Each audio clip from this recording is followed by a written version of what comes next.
Hello दोस्तों, गीता के 5वें अध्याय की कुछ बातें शेयर करती हूँ।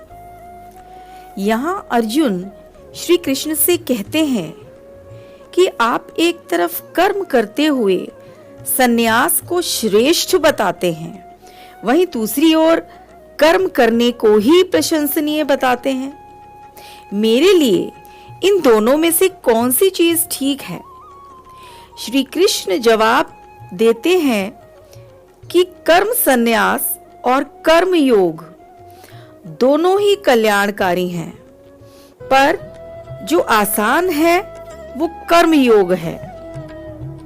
वे ये भी कहते हैं कि ये दोनों अलग अलग नहीं हैं। भक्ति योग के बिना संन्यास लेना दुख देता है। निष्काम कर्म योगी ही परमात्मा को पाता है।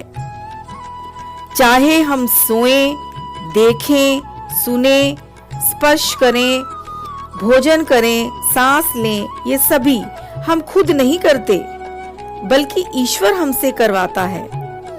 हमें अपने कर्म से प्राप्त फलों को परमात्मा को समर्पित कर देना चाहिए और सिर्फ कर्म करने चाहिए। ऐसे कर्मों से हमारी आत्मा शुद्ध होती है। हमारी आत्मा न किसी के पाप को और न किसी के पुण्य को अपनाती है। ऐसा सोचना ज्ञानता है, लेकिन जिनको आत्मिक ज्ञान हो जाता है वह व्यक्ति सूर्य के समान प्रकाशित हो जाता है।